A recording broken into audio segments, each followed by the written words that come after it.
So hello, everyone. My name is Elizabeth Winter. I'm the Program Director, Global Markets and Social Justice at the Bundeskanzler-Helmut-Schmidt Foundation, or short BKHS. And I wish you all a very warm welcome to our first event of our virtual FOTAR discussion series. FOTAR means the Future of Transatlantic Relations and is a joint project by the Europa-Kolleg Hamburg and the BKHS. Last December, we invited speakers from both sides of the Atlantic to come to Hamburg to discuss the politics of transatlantic trade policy with us. But most importantly, we invited a stellar group of young professionals to join us as FOTAR scholars. And they have not only contributed to the conference in December, but they also continue the discussion on the politics of transatlantic trade through our virtual FOTAR discussion series. They have picked the topics, the speakers, and they will also lead the discussion. So thank you to our FOTAR scholars, Manisha, Reuter, and Emily Burlinghaus, to kick off our event series today. Thank you to our speakers who are joining us today, our BKHS team behind the scenes, and of course to all of you in the audience. So Manisha and Emily, over to you. Thanks, Elizabeth, for that warm introduction. My name is Emily Burlinghaus, and I'm currently an affiliate scholar at the Research Institute for Sustainability at Helmholtz Center Potsdam in Germany, as well as a non-resident fellow at the Atlantic Council Global Energy Center in Washington, D.C. My co-moderator, Manisha Reuter, is the program manager for the Asia program at the European Council on Foreign Relations in Berlin. I'm looking forward to co-moderating such a timely discussion on US and EU low carbon leadership.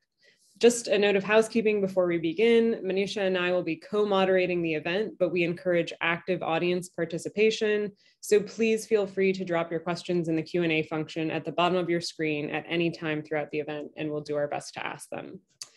As Elizabeth mentioned, we're thrilled to have Lee Beck and Sarah Jackson here. They're both climate and policy experts who have been following the implications of the US Inflation Reduction Act in the US as well as Europe, along with developments around the EU's Green Deal and most recently the Green Deal Industrial Plan to spur European competitiveness in clean energy technology.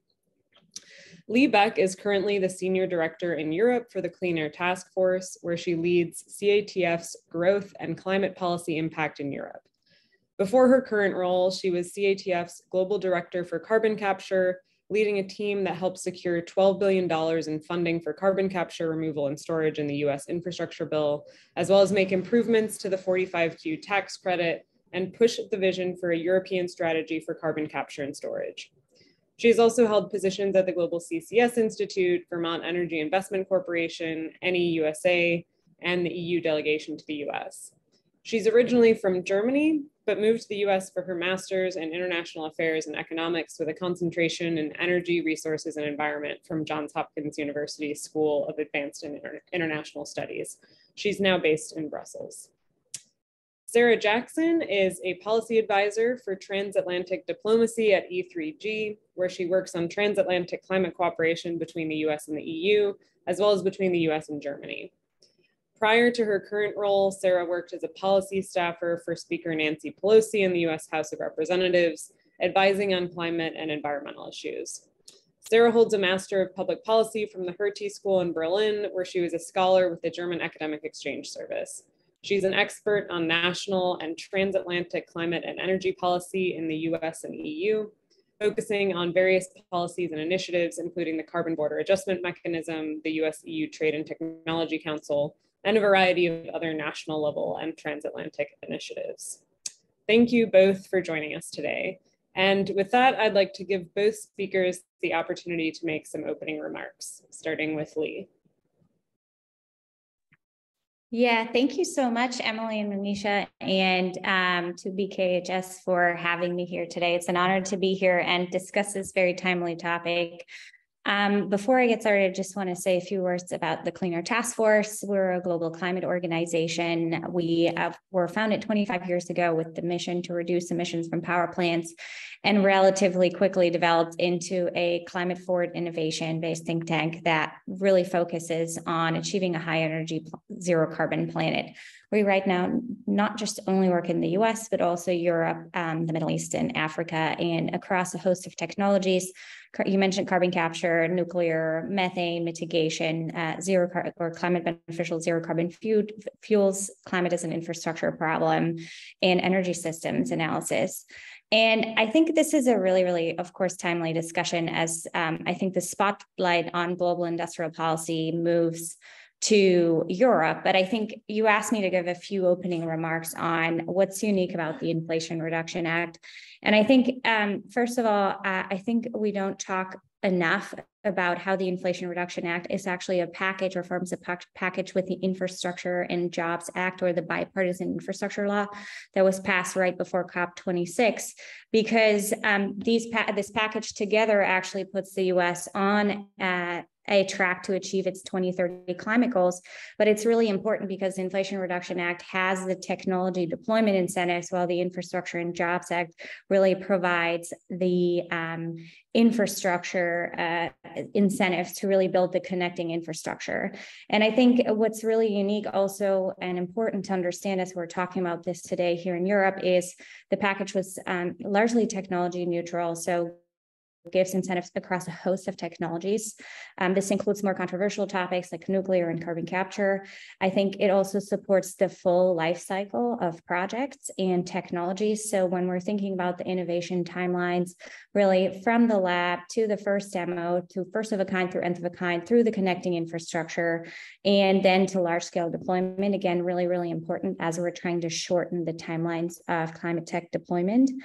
And I think the last two things that I will say about the Inflation Reduction Act, again, really important here in the European context, it provides clarity. So we all could come up with a project and would relatively quickly understand whether it would qualify and how to apply for the incentives. And then, of course, the way these two pieces of legislation were passed, first of all, it's a political economy outcome, right? So there's a bipartisan support for IIJA. A lot of the bills that eventually formed or flowed into Inflation Reduction Act actually had bipartisan support. And it's really about place-based outcomes and place-based support for asset transformation. So I will stop here, and I'm really excited for our discussion today.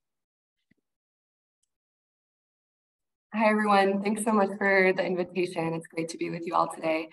So originally my work around the IRA I'll open with a little bit about E3G. Sorry about that. So E3G, we're a global climate think tank. We have offices in Berlin, Brussels, London, and DC. So we take a very transatlantic look to climate issues. I'm based in the Berlin office. So our work around the IRA has been focused on the EU's response to the IRA and definitely the US political economy. As Lee said, I think the US political economy is very key to understanding how the IRA was passed and the reasons for why it was designed the way it is.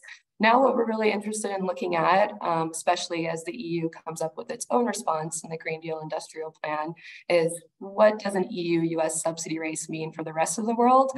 And how can the transatlantic relationship be leveraged for more positive areas of cooperation as the EU and the US embark on industrial policy?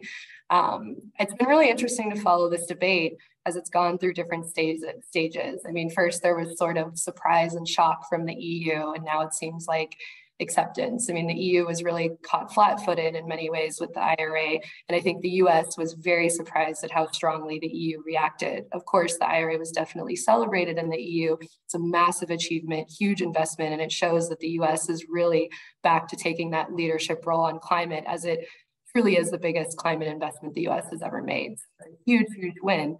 But in doing so, the way that it was designed, the way it was passed, those local content requirements that I'm sure everyone has heard of by now, there are significant problems for the EU and definitely perceived threats. And that's how it's been perceived so far.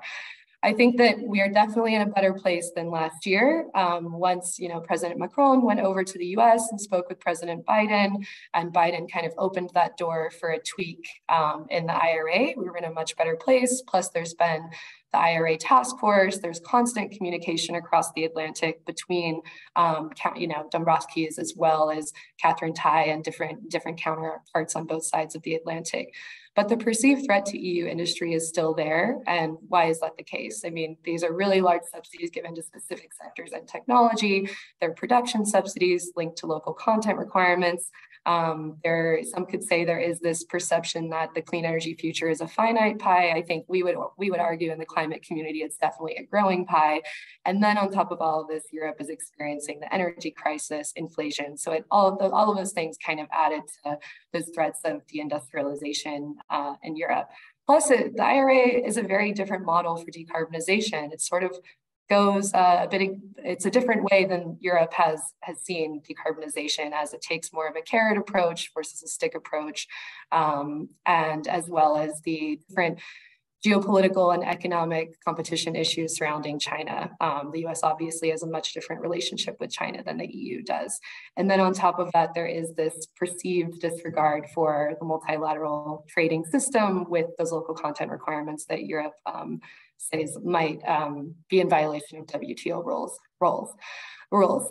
So with that, I will end here. And I just will say, I think it's definitely clear that no matter what happens with the EU and the US coming to a resolution around the IRA to ensure EU producers are given access to IRA benefits, it's clear that the EU is going to respond and has done so with the Green Deal Industrial Plan. So looking forward to getting into that.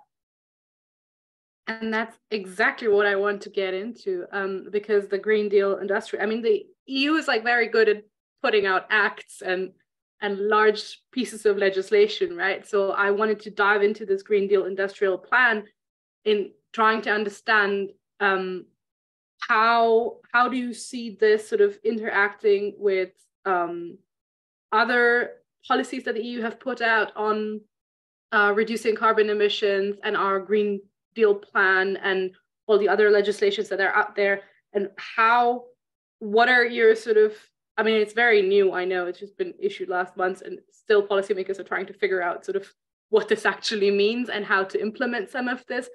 But to me, it seems from the very outside that it's another pot of money that is there for something that can be done. So my very basic question is, what do you think can be done with this? What do you expect to be done with this? And what kind of impact do you think it can have?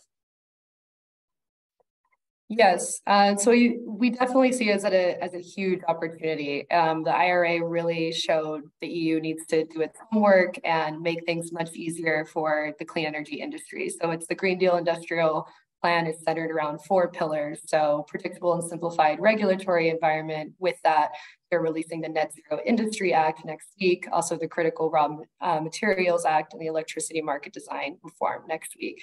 Then there's the funding issue, so faster access to funding. And of course, there's been a whole debate around reforming state aid rules, which I'm sure we'll get into. And also, what about new money? From a climate perspective, I think that we would argue that new money needs to be put on the table, and also to ensure there's not a fragmentation of the single market. And then you have a third pillar on skills, which I think is super exciting to see, because in the US, that's really how the IRA was passed. All the messaging was on jobs, American manufacturing, ensuring that workers aren't left behind in the transition. So the skills aspect is big. And then you have the 4th pillar on open trade and international partnerships, which is something that the IRA notably did not have. It did not have an international angle aspect to it or a partnerships angle. So the EU is really thinking through, what about the rest of the world? So as I said, March will be an action-packed month in regard to the GDIP, with the different acts being released next week. There's already been leaked versions out. I think from a climate perspective, we really need to make sure that the focus is still on decarbonization. Of course, it's important to boost up Europe's industries, but the fact on, okay, how does this actually reduce emissions? And in terms of pumping more money into clean tech industries, that's great, obviously, but let's keep the focus on decarbonization. And also, how will this impact the next ambition cycle of the UNFCCC process? Like, how can we tie up those pieces to international climate policymaking and what's happening on the domestic side? I think what we'd also like to see is more of a focus on energy efficiency.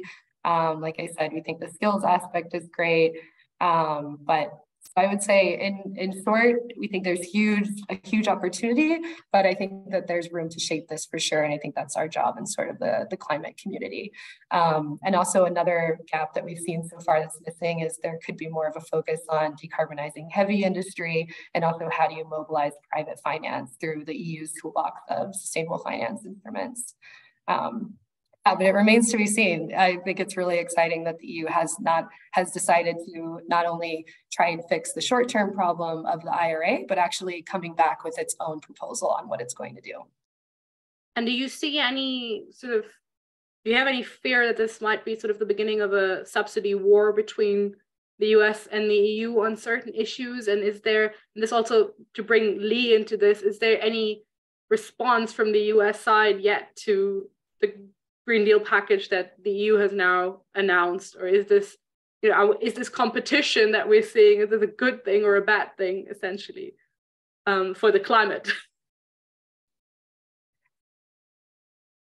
Yeah, happy to come in here. I think a few things that I want to pick up from Sarah as well on this. I think number one, we're seeing, I think, excitement on both sides that we're moving together kind of towards this notion, okay, there is obviously a global pulley crisis going on. There's new geopolitical perspectives.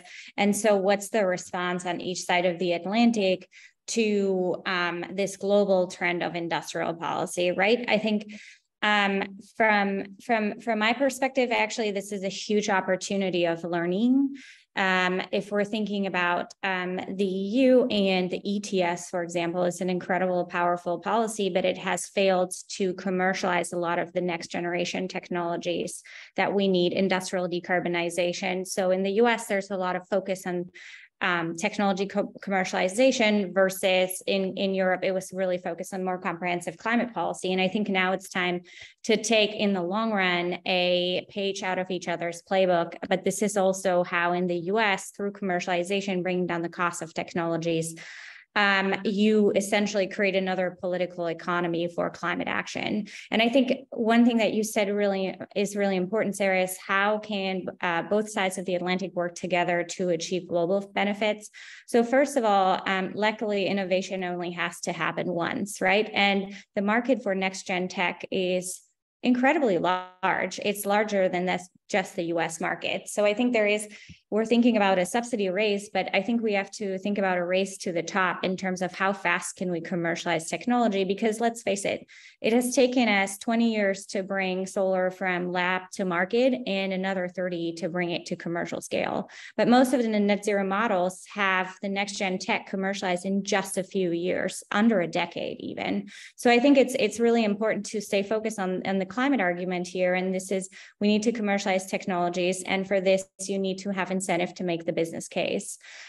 This is, of course, one piece that we're hoping to see in the Green Deal Industrial Plan legislation. I think we're going to get more into this as we're discussing, but I think one key opportunities that both sides of the Atlantic have not really captured on, and I think they could capture on together, is really laying the pathway for those technologies to be deployed in next mover markets, but through supporting indigenous innovation. So not making the rest of the world a consumer of the technology that we're commercializing, but enabling others, enabling ecosystem, academic, worker, skills-based ecosystems for others to also become producers in this new climate tech environment.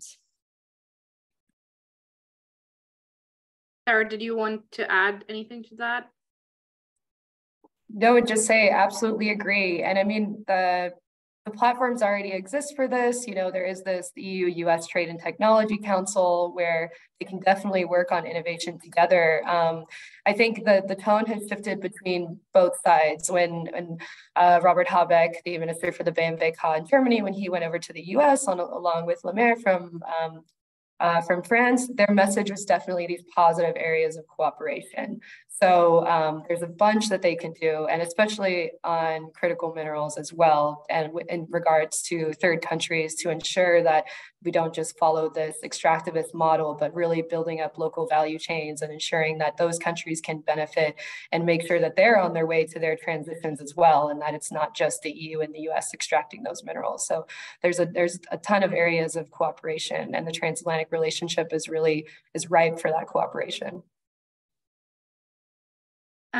Just sort of one thing that I stumbled upon today, this morning, first thing I saw in the news was Volkswagen, who decided, I don't know if you guys saw this, Volkswagen has decided to put a hold on its battery plant in Eastern Europe and instead go for a battery plant in the US, seeking advantage of the subsidy package that is offered by the IRA. So I was wondering, in sort of this setting that we're discussing here, how would you contextualize such a decision? Or would you say this is like, I mean, economically, maybe this makes sense, but what kind of signal does this send to the rest of Europe? How would you contextualize that?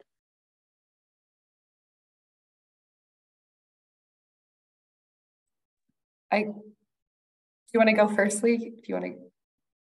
I mean, I'm happy to, but I think, you know, from my perspective, a lot of, I mean, these announcements can be political. I don't have any background or more information on this specific piece, but I think it is a very important reminder that European policymakers really need to think about what is the long-term policy approach that also satisfies economic growth, long-term energy security, and achieving net zero emissions in Europe. And I think that the signals for particularly industrial transformation of the automotive sector in Germany have been uncertain at best.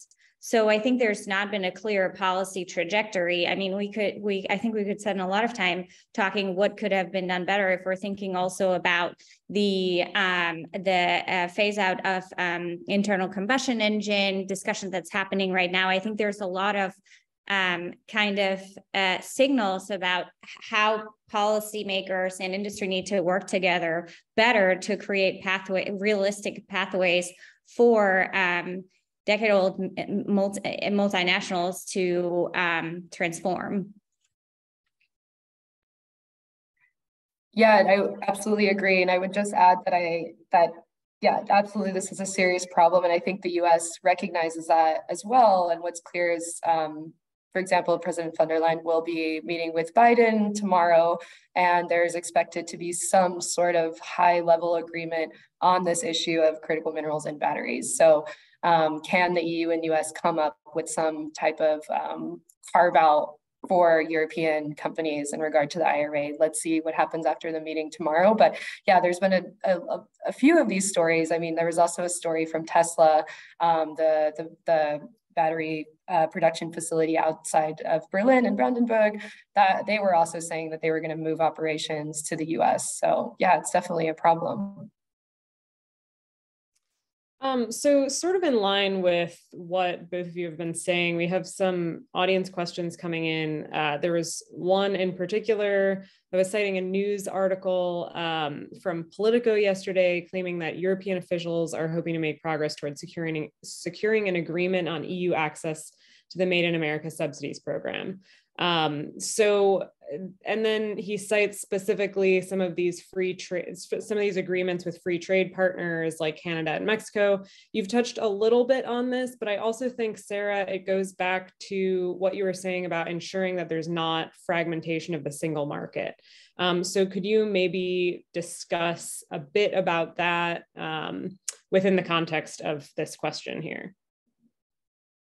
Yeah, I think it's really interesting what's coming out with these reports for tomorrow's meeting between Biden and von der Leyen, because if they do come up with, if Biden does strike a deal with the EU, how will Congress react is the big question, given that trade is, negotiating official free trade agreements is under the jurisdiction of Congress, and how will Republican House react, and how will some of the trade skeptics in the Democratic Party react? Well, my question right now is, is President Biden going to tell his Democrats to kind of stand down and look, we really need to work out a deal with Europe. They're important partners. The transatlantic relationship is very important, and the IRA has definitely caused an issue within the relationship. So we'll see what comes out of the deal tomorrow. But the EU's idea of a critical minerals club with like-minded partners is super interesting. I think the US has been waiting for a long time for the EU to take a stronger approach on China, which of course is an issue, especially with Germany being an export economy.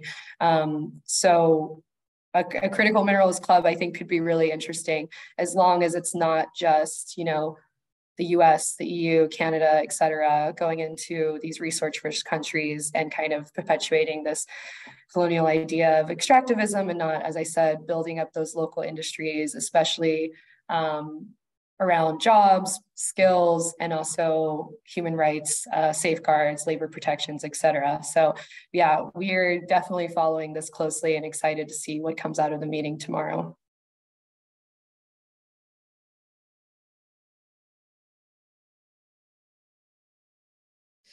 Okay, great. And then we have one other question here, which I think you have addressed a bit, but it's sort of related to something else you wanted to ask. So this audience member says that, the European clean tech companies are now eager to move to the US, as you have said a number of times. So how do you think the EU might counter this, in these meetings in coming days? We also wanted to ask about state aid frameworks. So do you think that there might be a loosening of state aid frameworks within the context of the Green Deal Industrial Plan? What would be the potential implications of this? Do you think this is really even feasible, sort of to speed up individual member states being able to compete with these subsidies in the IRA?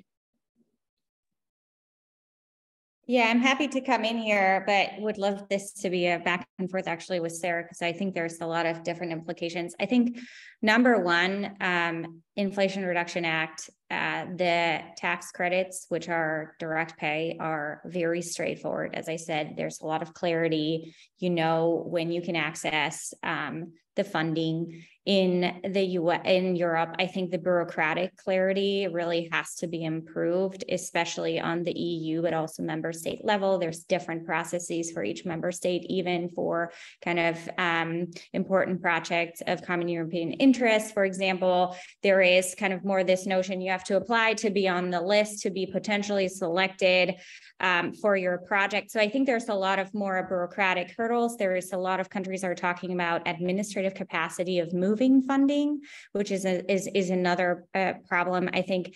But this doesn't even get to the question of kind of what kind of funding and where is it going to come from, which I think is also a key question. So my first recommendation would be the existing funding we need to move more efficiently, because the faster we can get funding out the door, the faster we can build infrastructure, the faster we can reduce emissions.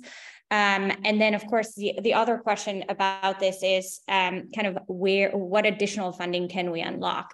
I think if we're looking at the current funding picture in the European Union, there is the pie that has EU and, of course, the member states. I think the member state, Europe is short selling itself a little bit by saying that the Inflation Reduction Act is so big, because if we're looking at annual funding for clean energy technologies and deployment on the EU member state level, we're close to 100 billion, give or take. I think a lot of people are trying to find the exact number right now, and it's really, really hard to find. So I think there's some funding that could be deployed differently, or more efficiently, for sure. But I think we also need to realize that to have this full value chain and full project lifecycle support that the Americans are offering, we need to be thinking about new policies and new funding sources. And so this is, I think, where it gets tricky on the state aid situation, which, of course, as we know, is incredibly politically sensitive or discussed. And I would love for politicians to think first about what's the framework of what kind of funding for what kind of technologies and what kind of stages of policies, and then think how we can mix and match. Particularly as we're thinking about cross-border infrastructure and technology deployment. So I'll stop here. I have a few more points on this, but I kind of want to give Sarah a chance to come in as well, and then we can go back and forth, I guess. Yeah, definitely agree on having, targeted funding. So we're still waiting for the commission to come out with the proposal. And we know consultations are ongoing. I think EU leaders are in a delicate balancing act right now as we're gearing up for already the election ahead of 2024. There's inter-party struggles in Germany that are bleeding over into the EU. And of course, on top of this, we still need to finalize the EU Green Deal. So I think that there are a few cons, of course, to reforming state aid rules, especially without new money. I mean, we would not want to see less wealthy countries left out of the clean tech race, and it's really just France and Germany that are in form of reforming state aid rules, because as we've seen with reports coming out of the commission, that they're the ones that mostly benefit. And it's interesting to see that even the main recipients of EU funding, like in Central and Eastern Europe, they generally oppose loosening of state aid rules. So unless it's complemented with more EU funding. So I think this is definitely the $1 million question. It will be a big fight coming up this summer as we're talking through the multi-annual financial framework.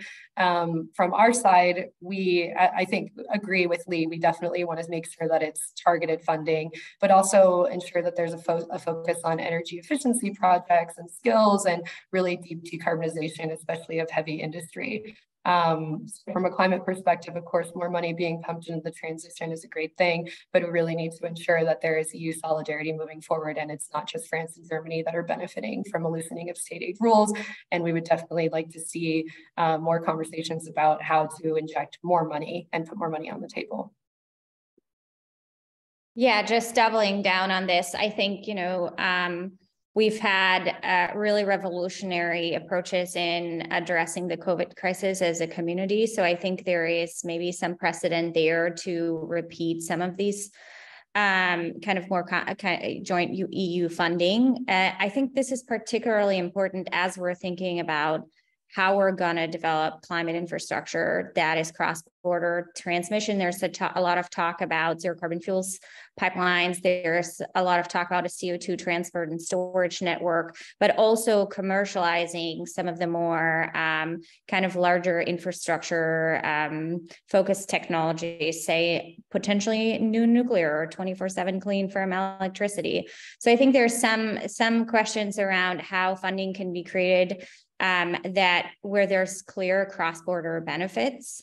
And this goes into this question, how fast is Europe going to understand and then start planning for the kind of climate infrastructure that we'll need to go all the way to 2050 and net zero or climate neutrality, so not just to 2030.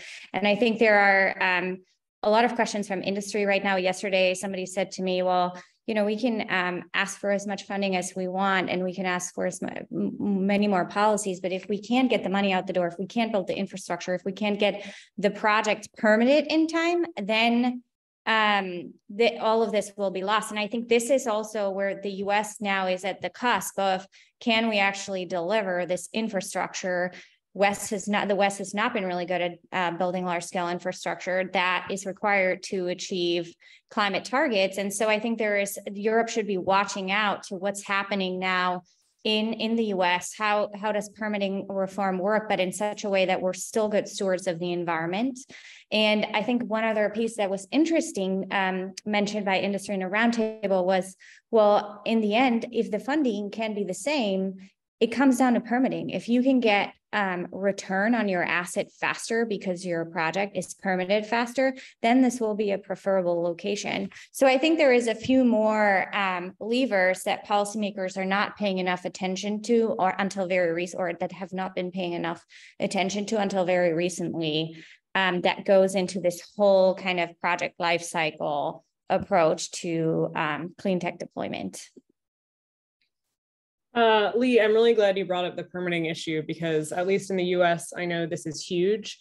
It's like a really complicated issue. There are a lot of renewable energy projects that are stuck in interconnection queues. It's really hard to model how these different projects with energy storage are going to fit into a future grid. And I know this is something that the federal government has been working on in a lot of different ways, regulatory, policy, legislation. Do either of you see any potential lessons learned between what's happening in the US and what's happening in the EU in terms of permitting? Because I think this is going to be one of the biggest issues in both jurisdictions being able to meet their climate goals by 2030 or 2050.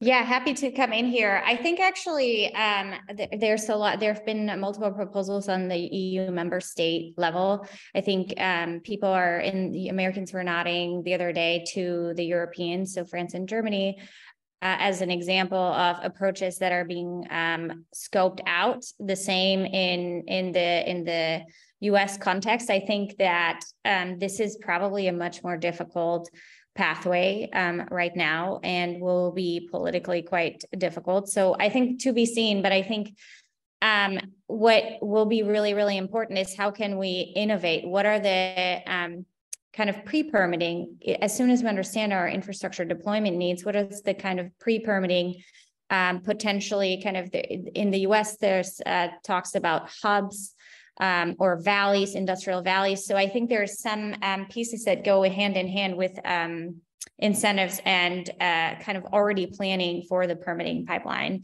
In the US, what we've seen, particularly with next gen tech, that there's not enough funding at the agencies to process permitting, which then translates into long approval timelines. So there's really also this kind of whole of government planning process and funding process that policymakers often overlook, that I think we need to be ready for. Getting the policy done, getting the funding across the line is one thing, but making sure you have full administrative capacity to get it out the door and infrastructure build is a whole other pieces I think the Americans are realizing or waking up to right now. Yeah, nothing to add on my side for permitting, other than I think what is going to be key for the US is definitely having that. So with John Podesta being sort of the IRA implementer at the White House, I think that will be really helpful to have like that central team really making sure that the rollout is effective in terms of the IRA.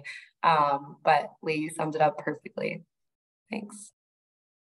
If I could get back to the EU side of this a little bit more, because I feel like the EU is always this bureaucracy where it's really hard to get everybody to move into one direction. And I was wondering specifically, because Lee, I now know that you're German, and Sarah is actually based in Germany.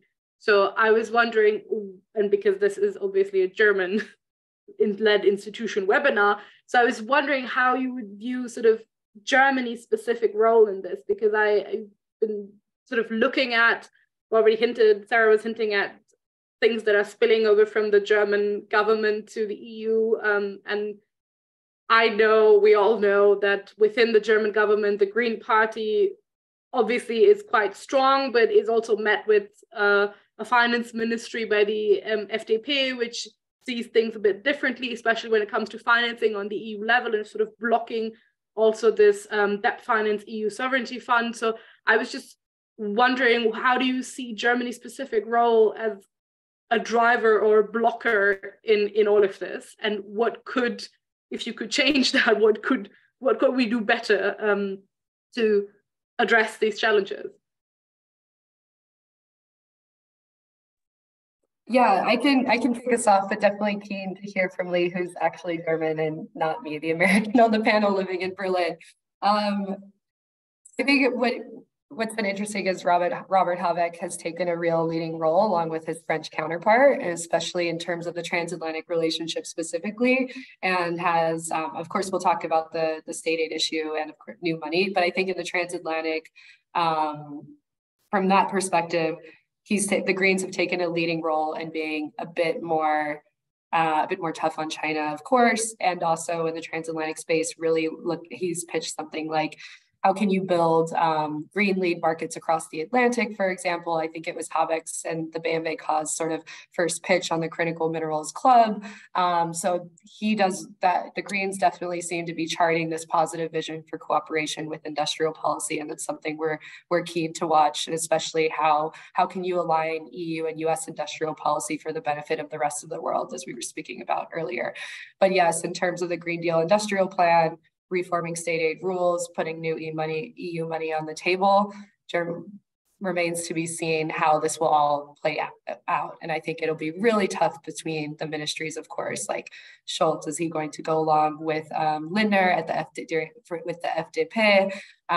Because again, there can't just be a reform of state aid rules that only benefits Germany and France, and that member states with the deepest pockets really need to, especially after multiple crises and inflation and the energy crisis, really need to ensure that less wealthy countries in the EU are not left behind during this whole process.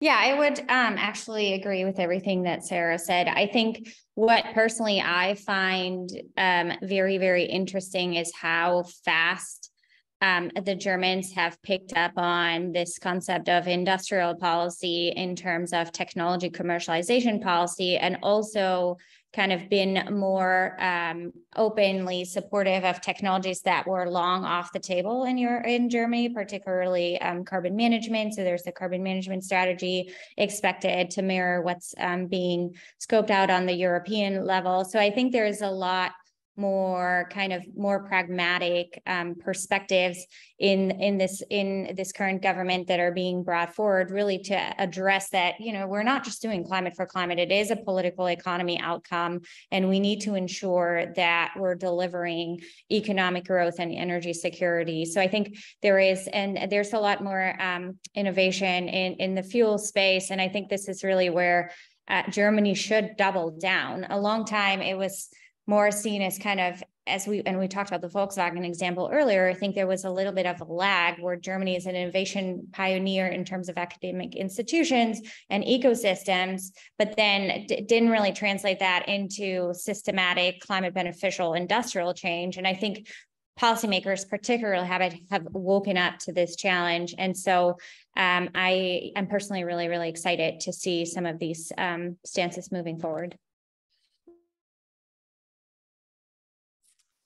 I want to briefly broaden the conversation from just the IRA and the Green Deal Industrial Plan to how approaches to decarbonization and clean energy deployment differ between the US and the EU.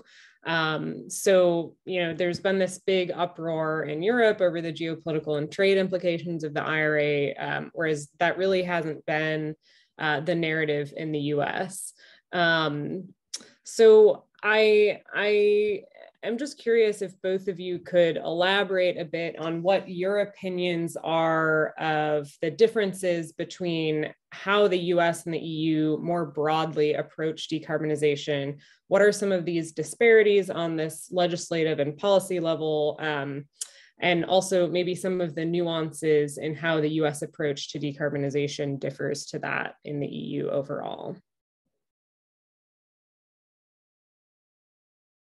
Yeah, I'm happy to start. They're very different approaches as the IRA shows. I mean, in the US context, because of the US political economy, because of a very difficult Congress, I would say the IRA was designed in a certain way, and that way was industrial policy. It was all about reducing dependencies on China and reinvigorating American manufacturing, boosting American jobs, ensuring that those investments go to places that have been hollowed out by globalization, for example, and go to those Rust Belt states. So the way the IRA came together, it was a big compromise for sure. And the way you get climate policy done in the US is by spending. And it's not only because of the very difficult reconciliation process that the US Congress had to pass this bill by, but it's also political. I mean, there needs to be this positive vision of jobs, of American manufacturing, et cetera. And I think that really differs in the EU context, where it's more of the carbon pricing with the EU ETS, it's more of the polluter pays principle, more about regulation. In the US context, the way climate policy gets done is really by subsidies, throwing money at the problem. But I think what's been interesting about this debate is that now the EU is looking at that approach. So yeah, can't just emphasize enough how important it is to have that in the US context, to have that jobs narrative. For example, like labor unions were integral to getting the law passed. And then there's more of the geoeconomic and competition concerns with China as well.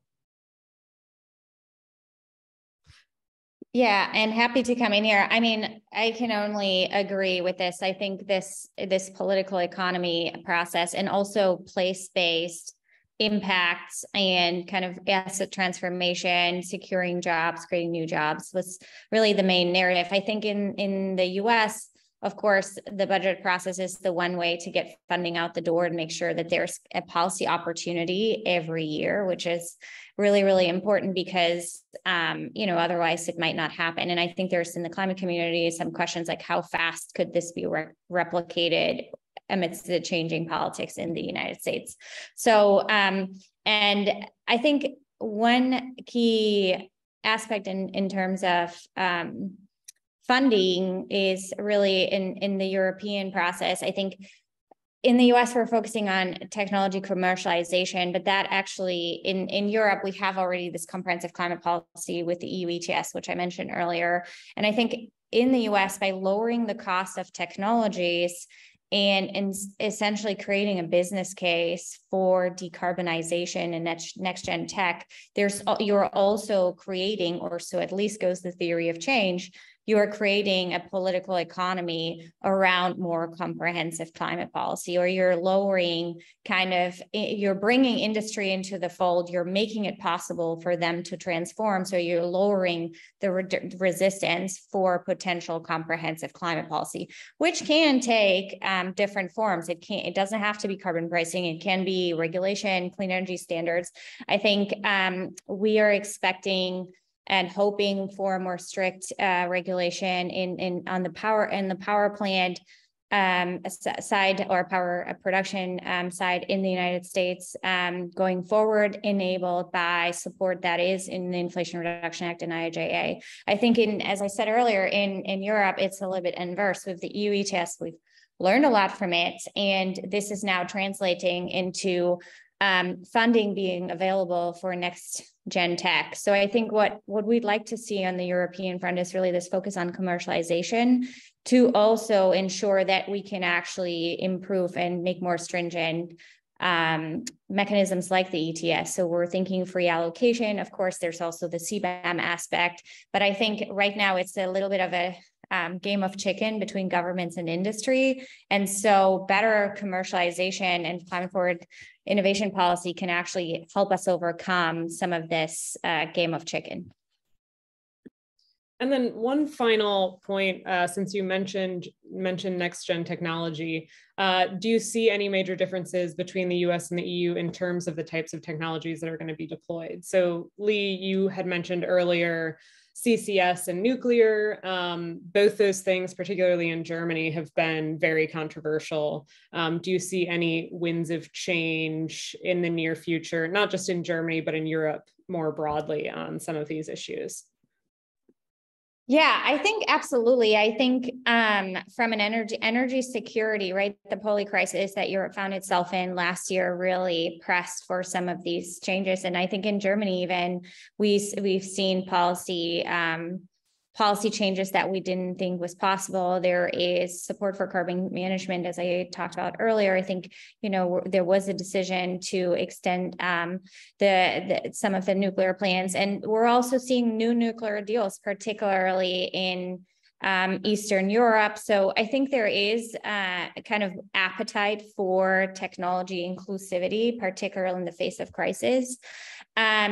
There are certainly questions to answer about all of these technologies. And I will say all technologies have trade-offs. And this is where this kind of bleeds into the infrastructure planning, land use, critical minerals, dependency. Right now, 98% of critical minerals are coming from China. So are we building by overextending our reliance on products made with critical minerals? Are we creating a carbon copy of the dependency on Russian fossil fuels for next gen tech? So I think there has to be the policymaking process has to evaluate the trade-offs of technologies more different in a more differentiated way. And then the other aspect is, I think, just as the United States, we have to be more conscious about the differences of EU member states, right? There's very different social, political, and economic circumstances. And I think there has to be a more open process for each country to essentially choose a technology mix that is more appropriate for its own kind of economic and energy needs, also from a security perspective. And I think that, think Portugal versus Poland, very different needs. So I think this is also starting to be reflected. And then I think from an energy security perspective, there's actually a lot to learn for Western Europe from CEE. And so I think this is kind of this region foreshadows a little bit of the future. So I'm hoping that some of the intra-European Union dynamics are going to change as the result of this pulley crisis that Europe finds itself, but also in the middle of this kind of more future-oriented policymaking process. Yeah, and just to add on that, I think nuclear will be really interesting moving forward. The leaked version of the Net Zero Industry Act, we saw one version that included nuclear on the list of clean technologies, and then it was scrapped. So we'll see what gets in the final version. And then from the transatlantic perspective, there's a couple of energy partnerships that the U.S. runs with Central and Eastern Europe. I think it's PTEC partnership for transatlantic energy and climate cooperation in those countries, but small modular nuclear reactors are a big part of that partnership. So remains to be seen what will happen with that. And of course, Germany plays a very important role in pushing back against nuclear, so we'll see. I was wondering sort of my last question, we're moving on from the transatlantic relationship and broadening the lens a little bit on, and Lee said you're also working on sort of the Middle East and Africa in your work. And I know, Sarah, you're also thinking about how this affects the global South. So this is exactly where I wanted to focus for the last 5 minutes of our discussion. How is this all going to affect the global South in their green energy transition? And how are we, by subsidizing sort of our own clean energy development, are we taking something from the global South? Are we sort of jeopardizing their efforts?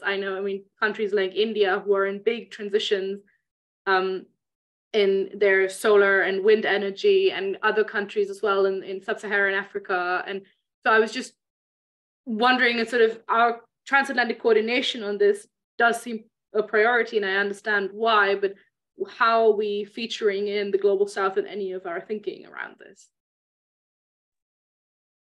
Yeah, happy to come in here. I think I'd love to make 2 points. I think, first of all, the future of transatlantic collaboration. I think there's a lot, we're in the age of ad hoc policymaking, right? Especially on the European Union side. So that some of that has been also reflected in the kind of more tug of war transatlantic response. And Sarah mentioned earlier the different channels that we have, Green Tech Alliance, the TTC, Critical Minerals Club. So I think there's a lot of opportunity actually to fill these channels with a new vision for a transatlantic relationship, where we're not just bringing ideas that are cemented in the political economy on both sides and kind of have a shared vision, but we're also thinking about how can the rest of the world benefit from that collaboration. And so I think one piece, as I mentioned earlier, is really what can both sides do to lay the pathways to work with third-party countries to turn them from historically what has been seen as consumers of technologies into producers of technologies, into ensuring that benefits accrue to local communities, and we're also allowing deployment of next-gen tech for decarbonization in the rest of the world.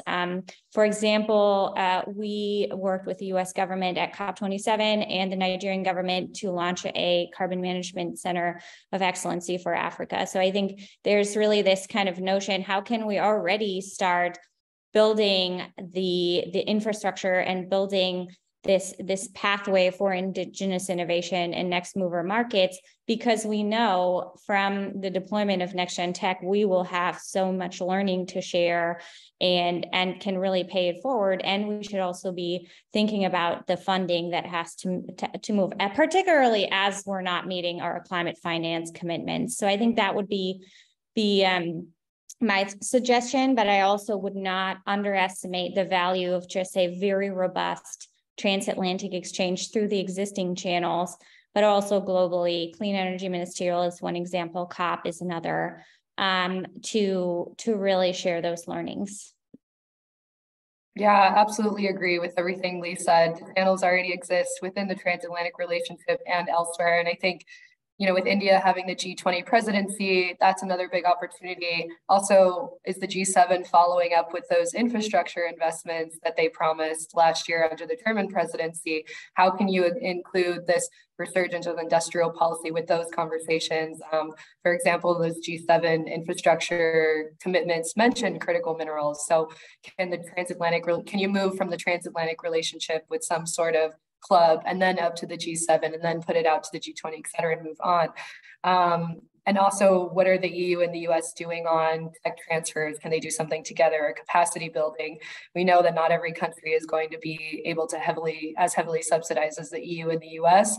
And again, would emphasize that the EU and the US should really avoid this model of extractivism and focus on building up local value chains and jobs and skills, and then put the focus all back on decarbonization, because those countries have to have the opportunity to make the clean transition as well. And the EU and the US can play a leading role with that together, definitely. And I think the EU is already a bit ahead, I would argue, just because in the Green Deal Industrial Plan, under the fourth pillar, there is that mention of partnerships. They have this net zero industry partnerships for other countries. They talk about open trade. That's something I would argue was definitely missing from the IRA. And I would just add, in terms of international trade rules, I mean, the Global South was already kind of bought into this idea of international trade rules, were promised benefits from buying into the WTO and international trade rules. So it is, in my opinion, not so great of a look that the US has now said, well, who cares about the WTO? So I would argue that the EU and the US really need to come together and recommit themselves to the multilateral system and not leave the Global South behind. I think that was a perfect end for a fantastic 1-hour discussion with you. I will not even try to summarize all of the really interesting points that you both have made. I think Emily and I would really like to thank you for taking the time to join us. And because I'm German, I will not overrun this meeting by 1 minute. So I'll leave you to the rest of your afternoon. And thank you very much. Thank you for hosting us, the Bundeskanzler-Helmut-Schmidt Foundation. Thank you, Elisabeth. Thank you, Sarah. Thank you, Lee. It was fascinating. And this discussion is recorded, so you can watch the recording online on YouTube, and you can also very much share that with your social media afterwards. Feel free to do that.